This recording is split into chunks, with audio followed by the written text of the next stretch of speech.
2024 पर नहीं 2047 पर फोकस करिए। अरे भाई रुकिए, ये हम नहीं बल्कि पीएम मोदी ने कहा है। उन्होंने ऐसा क्यों कहा है, आइए जान लेते हैं। दिल्ली के प्रगति मैदान स्थित कन्वेंशन सेंटर में केंद्रीय मंत्रिपरिषद की बैठक हुई। करीब 4 घंटे तक ये बैठक चली।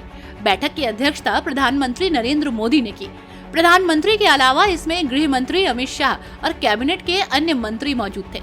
सूत्रों के मुताबिक मंत्रिपरिषद की बैठक में वित्त सचिव का भी एक प्रेजेंटेशन हुआ, जिसमें उन्होंने बताया कि 2047 तक भारत किस तरह एक प्रमुख आर्थिक शक्ति बनकर उभरेगा।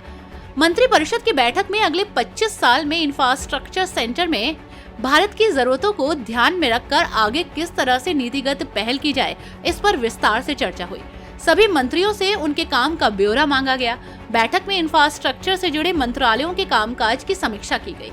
पीएम मोदी ने कहा कि हम इंफ्रास्ट्रक्चर के विकास को इकोनॉमी के लिए प्रेरक शक्ति मानते हैं। भारत इस रास्ते पर चलकर 2047 तक एक विकसित राष्ट्र बनने का लक्ष्य हासिल कर लेगा। सूत्रों के मुताबिक पीएम मोदी ने कहा कि 2024 की तरफ नहीं देखें, 2047 की तरफ देखते हुए काम कीजिए। 25 साल में यानी कि 2047 तक बहुत कुछ बदल जाएगा। शिक्षित लोगों की एक नई फौज तैयार हो जाएगी। भारत हर क्षेत्र में नई टेक्नोलॉजी लैस होगा। पीएम मोदी ने करीब 35 मिनट तक मंत्रिपरिषद की बैठक को संबोधित किया। सूत्रों के मुताबिक इस दौरान उन्होंने मंत्रियों से चुनावी वर्ष में जमकर मेहनत करने की सलाह भी दी है।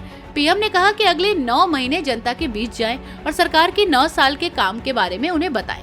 प्रधानमंत्री ने मंत्रियों को संबोधित करते हुए कहा कि सरकार की नीतियों और फैसलों को सही तरीके से क्रियान्वित करना बेहद जरूरी है।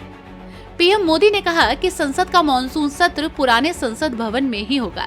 हालांकि यहाँ 2024 को लेकर कोई बात नहीं हुई, बल्कि 2047 के विजन पर बात हुई।